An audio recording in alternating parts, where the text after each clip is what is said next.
My name's Ahlmeirah.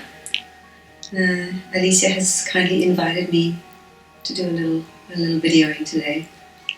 I'm just going to share a few things about myself and about my journey and about my vision. I am now 50 years old and I have been a healer for over 25 years. My journey started as a medical doctor in Ireland, and when I was training to be a doctor, I had the dream to also be able to incorporate healing modalities, herbs, acupuncture, maybe some homeopathy and so on. And as I was nearing the time when I was ready to launch myself, I realized that the medical system wasn't quite ready for me at the time. So I jumped. Now something else happened to me at the same time in the sense that I was going through kind of a difficult time personally because I had an eating disorder. I was anorexic and I was bulimic. And I knew what the medical treatment was for it, which is basically put you in a hospital and feed you up. And I knew this wasn't going to work for me. So I was looking for alternatives and I was attending some healing circles. And I must admit that in those days I didn't understand what was happening in those healing circles. But I did know that I was gradually feeling better. And in one of those healing groups, something quite powerful happened to me. It felt like there was somebody behind me that was literally opening my spine, for want of a better word. And then I felt a kind of a wind come into me from the back. And from that moment onwards, I felt, I suppose, the presence of spirit or the presence of my being. And that experience basically turned my life upside down.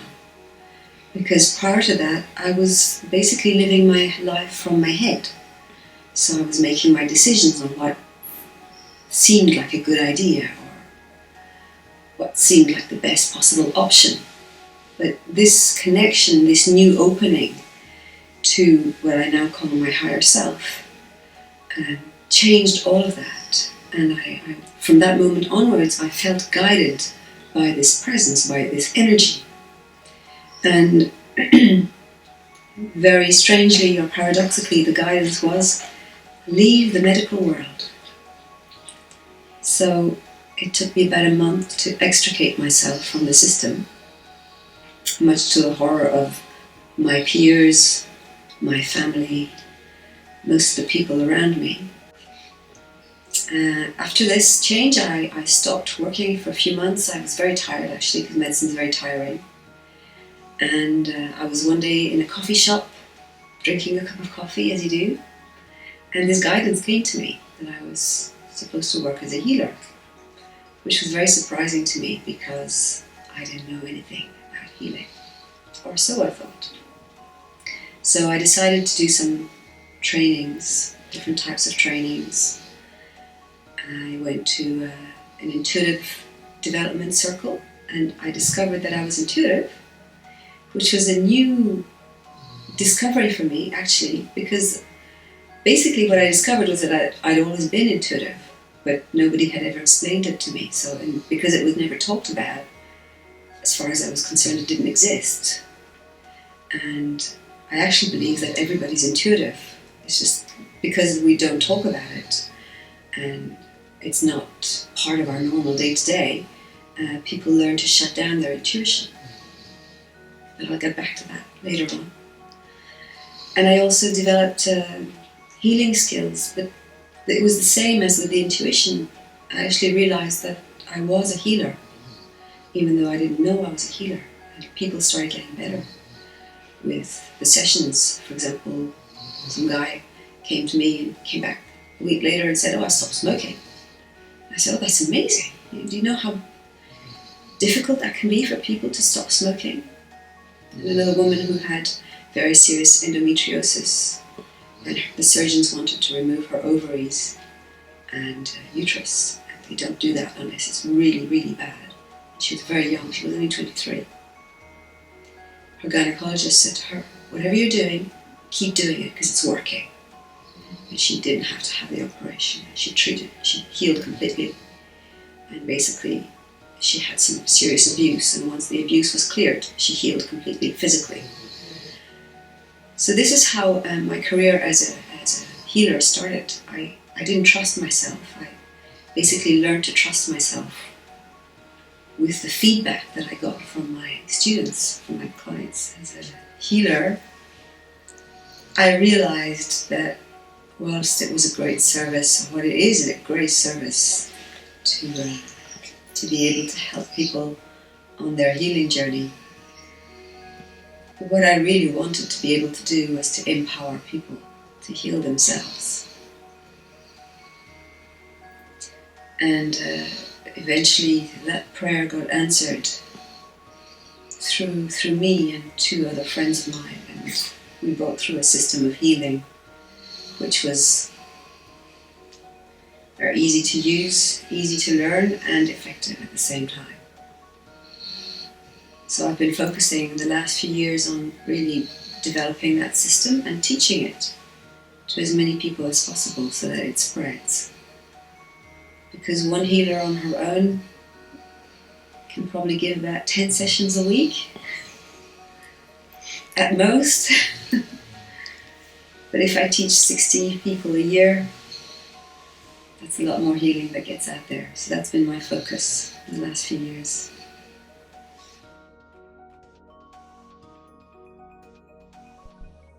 So I find that usually the way people get drawn to healing, because of course it's not exactly part of mainstream yet, it's still a little bit out there. People usually end up looking for healing or finding healing in a few different ways. Either they're pregnant. Pregnancy is often a reason for doing it, because when you're pregnant there's a whole load of medication that you can't take because it can affect the fetus. And pregnant women often have a lot of symptoms. So often those symptoms take them to healers. That's one way.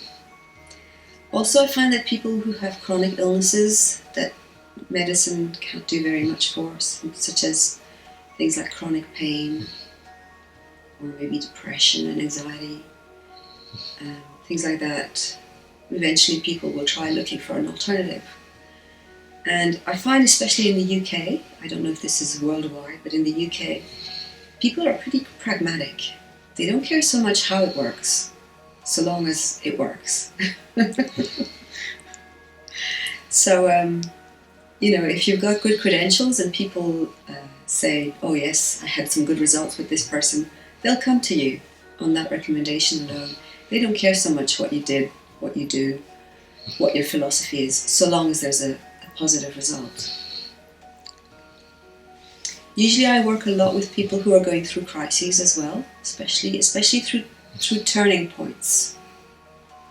And this is something that I want to develop a little bit, maybe later on, that on the journey of evolution, we tend to go through these turning points or crisis points. And the word crisis doesn't have very good press, but actually it means just transformation. So when we're going through a crisis, we're just basically stepping from one level of functioning, which we've now outgrown, and we're moving to a new level of functioning. And in between these two levels, there's usually a little phase of chaos, which is uncomfortable, and that's why we call it crisis. And I do a lot of work helping people navigate that process of moving from this level to this level and how to handle the changes.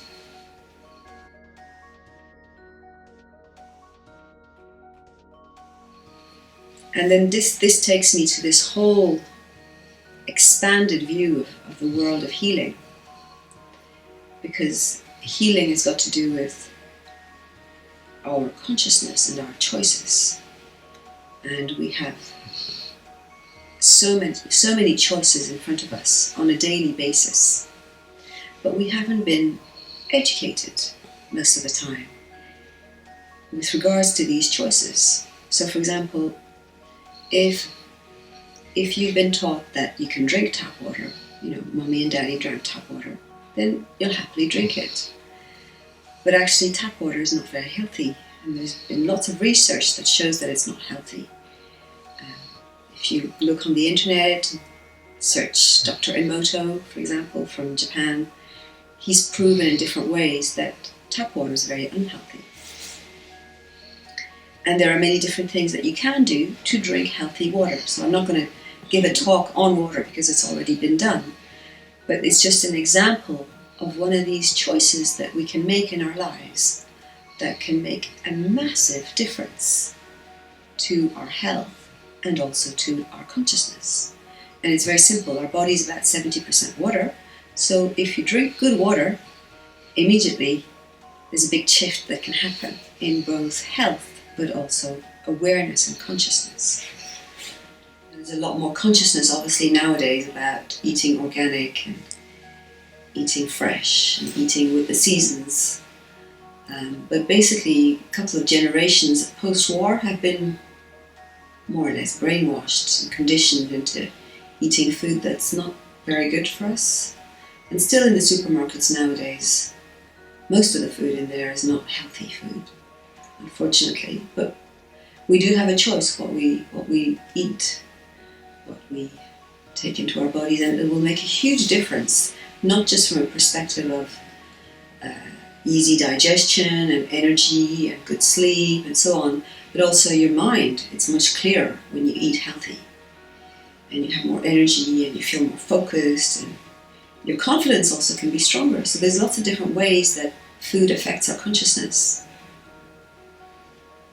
And similarly, we have the choice of what we feed our minds with.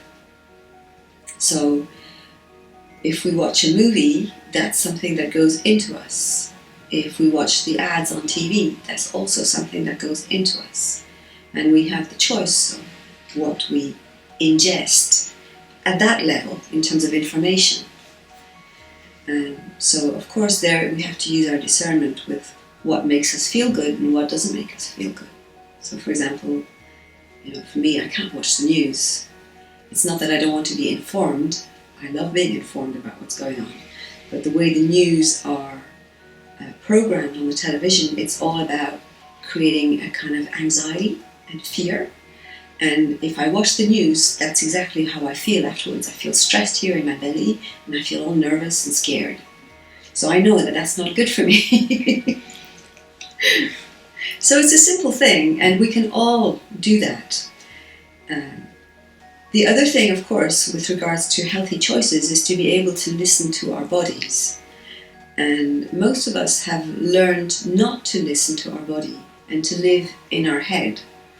So part of the process of re-empowering ourselves, actually, is to learn to listen to our physical body. What does the body actually feel good with? Does it feel good after eating mashed potatoes? Or does it feel good after eating such and such a thing? We're all different. Everybody is different. There's no one diet that fits all. So basically we need to be conscious of what our body enjoys and what feels good at that level. And it's exactly the same with regards to those energetic and emotional nutrition. If we read a book, if we read a magazine, whatever it is that we're ingesting energetically and emotionally, does it make us feel inspired? Does it make us feel empowered? Does it make us feel hopeful? Or, to the contrary, does it make us feel anxious, tired, depressed, hopeless? We have the choice here. So we are very powerful beings, but we haven't been empowered, and we haven't been reminded that we're powerful, actually. And the whole schooling system is the same. Kids are force-fed this stuff, which doesn't necessarily empower them or nourish them or suit their particular type. There's only a small percentage of children that actually flourish in the current system. So there's a whole lot of stuff that needs to be, reorganized. But of course that's part of what we're in at the moment. We're in this process at the moment where humanity as a whole, you could say, is in a kind of dark age. I don't like the word dark age, but basically it means that we're We've moved far and far and far away from our pure consciousness, and now we're moving back towards that. So of course the space of maximum distance from pure consciousness is the space that we're in now, where it's a world that's confusing, it's a world that's toxic, it's a world that's disempowering, it's a world that's not optimal for happiness and health. But still, there's so many things that we can do about it. Of course, the other major thing that I think is vital as humans is to learn to deal with our emotions. And of course, it's generations and generations of people who haven't known how to deal with their emotions, and certainly I can speak for myself. I wasn't taught how to deal with my emotions, and it's very simple why I was not taught this, because my parents didn't know how to deal with their emotions. And the normal way of dealing with emotions is you either have a drink of alcohol, that's what alcohol numbs, or you eat something sugary, because sugar gives you a little high, or you keep busy, which is a form of distraction, and then you avoid the emotion. So, this is what people have been doing for generations and generations, and of course, I'm not blaming them, but our emotions are basically our internal guidance system. So, for example, if we have anger is a very healthy emotion. It's basically telling us, my boundary, my value has not been honored. Please, can something be done about this? That's what anger is saying. So it's a really important emotion that tells you, okay, something about an action around me is not honoring me. And then you can take action to rectify that. And of course, the problem is that because we haven't learned to deal with emotion, we buried emotion and buried and buried and buried and buried and buried and buried. And then when it starts coming out, it's like a volcano. And then we also need to learn, well, how do I deal with this type of eruptive emotion? And there are many different ways of dealing with this. But it's a major aspect of self-empowerment, is like just basically handling your day-to-day emotion. And as humans, we all have these normal emotions. We all have fear, we all have sadness, we all have anger. They're normal emotions. But we also have love, joy, gratitude. And if we are fluid with our emotions, then we can be very easily moved from a state of, okay, I've had an angry experience this morning because something happened in my day that wasn't right. I made a change in my life to shift that energy so that it doesn't happen again. And now I'm enjoying the rest of my day, and I'm flowing with it, and I'm feeling joyful and grateful that I'm here on earth and I'm enjoying my life as a human today. So these are really big subjects, and unfortunately, we're not taught in school, we're not taught at home, and I do a lot of that in my groups. I teach these what I think of as basic things.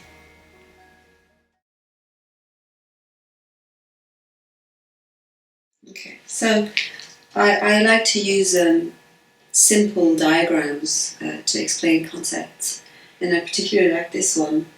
It's borrowed from the Buddhist philosophy, and it's basically called a stupa.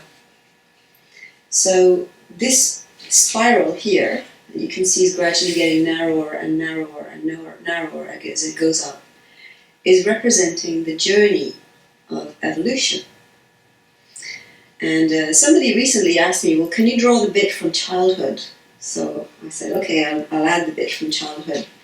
So when we're born here, babies are very connected still to spirit. But the process of incarnation and the process of growing up and being programmed with parental programming and taking on the ancestral stuff and so on, gradually, as we incarnate and ground as humans and as adults, we get further and further away from our essence. You see this little orange line in the center here. This represents essence, or your inner truth, or whatever you want to call it. So This is why children are so lovely, young children. They're so full of love and innocence and so on. And then, of course, they get more and more confused as they get older. And then as adults, we try and get less confused. So the journey of evolution is not linear. And because we have a linear mind, our linear mind tends to think of, A, B, C. I've drawn here A, B, C, but that's not actually what happens. The process of evolution is a spiral process. So you can see, for example, here, as the person goes through the spiral, here you'll meet a particular issue, and maybe you'll deal with it. Maybe the issue of, letting yourself getting walked all over, so disempowerment. So you deal with this issue, you leave the relationship, whatever it was that was disempowering you, and you continue on your path of growth, and then where is my spiral? The next spiral is this one here. And then bam, something else happens where it's another experience of disempowerment. So it might be being bullied at work by your boss or something, treating you badly. And then, you stand up for yourself and you go to the manageress and you say, this is not on. Just because I'm a woman, I can't be treated like that, and so on. And you deal with it. And then, okay, you work with it, you work through it, it gets handled. And then a few years later, another thing happens that's got to do with disempowerment. And so this is how the process evolves. And a lot of people, when they meet these obstacles again and again, they think, I haven't evolved, I haven't grown. But it's not true. We have evolved and we have grown. We're just at a different aspect of it. And this happens for many, many different issues. So I could draw loads of little points here along. So this little one is related here and related here. And my other colour here. We've got other ones here. So we're constantly facing issues. Life is constantly showing us these experiences that are opportunities for growth, basically. Of course, they can feel very challenging, but we're constantly faced with opportunities. Oh, how can I grow here? How can I learn here? And as you will notice, the spirals get narrower and narrower as we grow up the stupa, which means that there's less and less disconnection, there's less and less distance from our truth, from our essence. And that also means that it gets easier. I mean, it doesn't mean, you have a perfect life, but it does get easier, you have more sense of humor. And then towards the end of the stupa, you can really laugh about yourself, you can laugh about your issues, and hopefully teach others what you've learned on the journey. And the point where the two meet is, enlightenment, where you no longer have any separation. So we're all on this journey, and we're all at different levels of it. And hopefully those who are a little bit higher are helping those who are a little bit lower and helping them along the way and saying, hey, you can do it. I was definitely down here and there was separation earlier on in my life. And I've evolved a little bit and I'm constantly helping. That's what a healer does. A healer is basically just saying, you can do it too. Here are some tools. Would you like to come in this direction?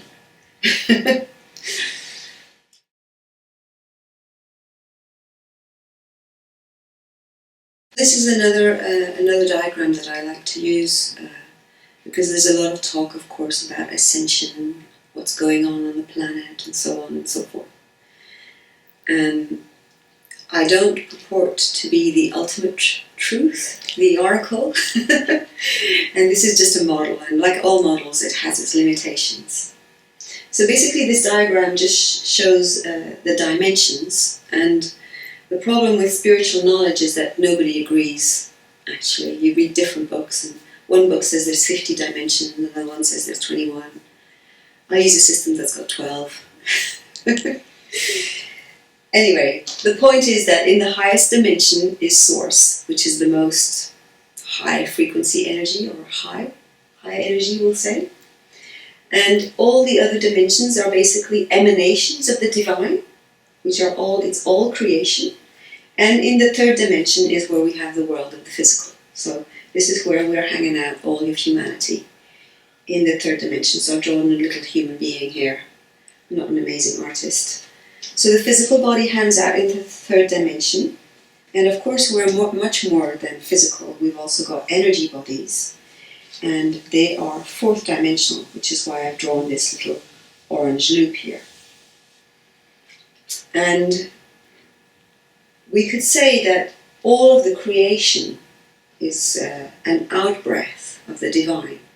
So when the divine breathes out, creation happens. And then when the divine breathes in, everything rolls back up. And basically that's what ascension is. Ascension is the rolling back up of these dimensions. So what does that mean from a practical perspective? It means raising the frequency of our physical vehicles, of our physical life, of our way of thinking, of our emotions, of our concepts, of our values. And as we raise the frequency of our beings, then what happens is we also open up our consciousness here, and a conduit opens up into the fifth dimension where we have the light body. And when that conduit opens up, that's when the full ascension will occur, which is basically the wrapping up of the third and the fourth dimension back into the fifth dimension.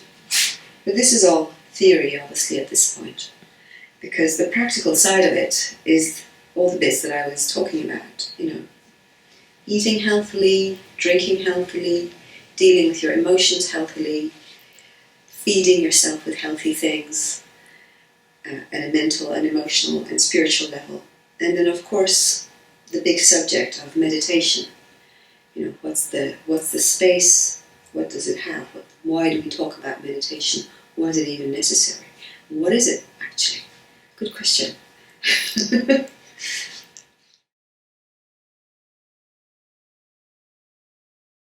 So I'm going to go backwards a little bit first. I know we've broached the subject of meditation, but I want to explain this model first, because it makes the whole explanation much easier. So this is a model that I learned a long time ago. It belongs to the Vedic school of philosophy, which is coming from India. I learned it when I was a medical student, not in medical school. And it's basically a model that helps you to understand the human being. So of course it has its limitations. So in this model, the human being is made up of two main parts. This red square here, which is the personality and which is transient. This is the part of us that lives and dies. And then here, this triangle is the higher self, which is permanent. It doesn't die. It goes on from life to life to life. So let's go into a little bit more detail. So in the personality, there are four aspects. The physical body, which is the bit that we can see and touch. The energetic system, which is all the meridians, the chakras, the nadis. You can't see it, but you can certainly affect it. And that's how acupuncture works. You stick needles into the acupuncture points, and then the energy moves around, and then the physical body gets better. The next is the emotional body, dealing with our emotions. I had a little chapter about that earlier on. And then the next one here is the linear mind. So our linear mind is the mind that we use for organizing ourselves. When we're reading a book, we also use the linear mind because the book is usually in a sequential manner. So if there's A, there's B, there's C, there's the morning, the afternoon, the evening. So the linear mind is for understanding, is for learning, is for organizing, is for teaching. We use it all the time in communication. I'm using the linear mind now to explain. Now, let's go to the higher part of us, where we have another mind. The non-linear mind. And most people will be befuddled by this, but we do actually have a non-linear mind, and everybody has had experiences of their non-linear mind. Whenever you have a flash of intuition, you just know something and you don't know why. That's coming from the non-linear mind. whenever you think of your friend and suddenly they ring on the phone. That little flash of intuition, that was coming from the non-linear mind. When you have synchronicities that happen, that's coming because you're tuned into the non-linear mind. So of course, the great artists, the composers, Beethoven, Mozart, those types of people, they're all channeling information, and it was said that they could hear the music straight into their ear. So they're basically channeling through their non-linear mind into their linear mind and then writing down the music. That's what composing is. Or if you are an artist and you get inspired to draw this beautiful painting, it comes first through the non-linear mind and then it comes through the body and out of your hand onto the canvas. The next body that's in the higher self is called the Buddhic body, and this is like a higher emotional body. And this is where we experience these types of higher emotions. For example, if you listen to beautiful music and you feel awe and reverence, that's coming from the Buddhic body. If you are reading poetry and you're touched deeply by the poetry, that's coming from here. If you're looking at the sunset and touched by the beauty, the immense beauty of nature, that's coming from here. So these are all spiritual experiences which are in our day-to-day. We don't even realize that we're having spiritual experiences. And then the last body here is called the Ahlmeirah body, or the God Self. And this is basically the part of us that is silence. And when we meditate, we can connect to that. Silence and peace and presence.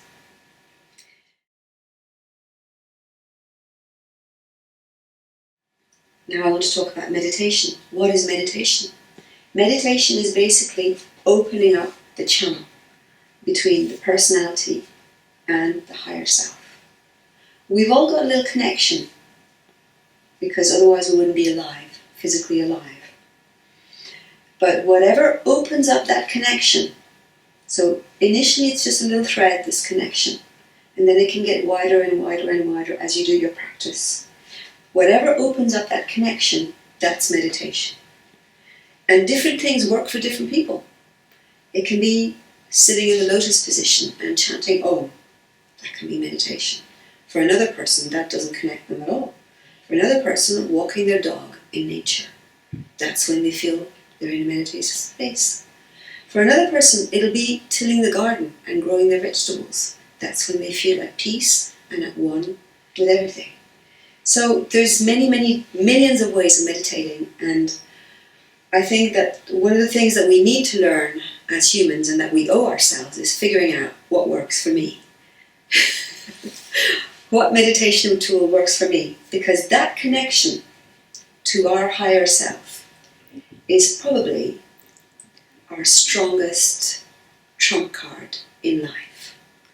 Because when you're connected to your higher self, you have an inner guidance system that tells you exactly which direction to go.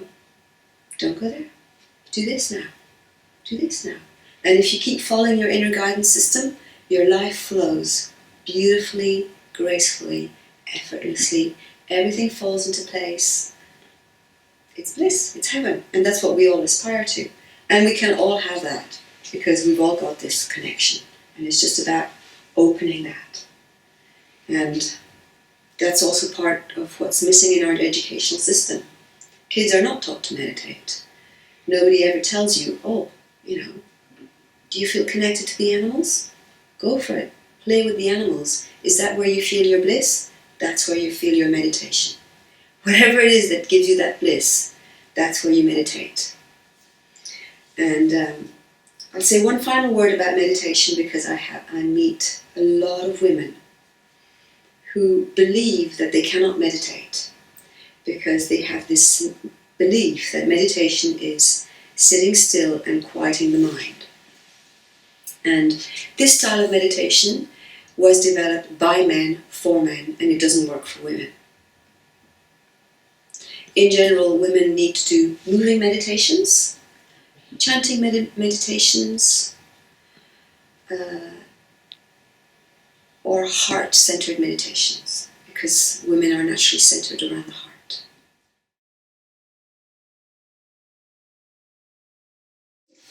So this little diagram is a very simple diagram. It's basically a little container, and in the bottom of the container there's dirt, earth. And this little container represents a human being. So in the human being there's many, many different things, but there's lots of limiting beliefs and limiting programmings which sit at the bottom usually here. And over that we put a little layer of varnish, which is basically, what we try and show to the world. I'm okay, I'm good, I'm strong, and all of that. And the process of growth, which I was talking about earlier on, requires that we put little holes through the varnish. And have a look in here. And it's like everything else, if you've had a room that hasn't been used and been kept closed for a while, the air is a bit smelly, and there's dust and there's spiders and stuff. And when you open the door and the light from the door falls into that room, initially that room will look pretty ugly and dirty, and it'll smell bad and so on. And it's a bit the same, the process of engaging on the healing journey can feel like that initially. It's like, oh my God, look at all this dirt and limiting stuff and limiting beliefs and judgments and fears and programs. And it can be a bit scary. And it's exactly the same process with what's going on at a collective level. And we can say that this is also the collective. And there's been all this hidden stuff, ugly stuff that's been going on, and there's been layer or veneer. Oh, we're in this age of progress, it's amazing, science is going to work out everything. And actually, there's truth coming on this planet. And truth is piercing through this layer of veneer and gradually exposing the dirt underneath it. And the dirt is a bit ugly and smelly. But it's actually a good thing that it's being exposed, because if it's not being exposed, it's controlling you from underneath. So it actually looks like the world is getting worse. But from my perspective, it's actually getting better, because the process of shining the light of truth on all of this ugliness in and of itself is an amazing shift in consciousness. And, just to give some hope through here, is that in the Buddhist system, they say all this dirt here, all this ugliness, all these limiting beliefs and programs, these fears and stuff, it's compost. Because when you use that compost, you can grow beautiful flowers of consciousness, which is what we're beginning to do. Of course, it starts the individual starting to do that, and then gradually it will go more and more into the collective. And that's what we're all here trying to do in this room. And of course, it's a process, and it can seem very slow at the beginning. And at the beginning, there'll be just one person here doing it, another person here doing it, another person doing here. Just the very fact that we're doing this video means that it's not individual anymore, it's beginning to go into the collective. There's little groups doing it here, another group doing it here, another group doing it here. And gradually it will get bigger and bigger and bigger, and we're moving basically into a new age. Don't know how it's going to pan out. I don't know if I'm going to be around. Because of course this takes time. But ultimately the big picture is that, for example, the healing tools that I've developed, ultimately they won't be needed anymore. Sometimes my students say to me, well, what do you see as the big picture of divine healing? the big picture is that you don't need the manuals anymore. That you're so connected to your higher self that you know the minute, the second a layer comes up and instantly it gets purified. No need for manuals anymore, no need for command codes. And we could say the same for all the other wonderful healing tools, but at the moment we still need them. And it's amazing that they are around.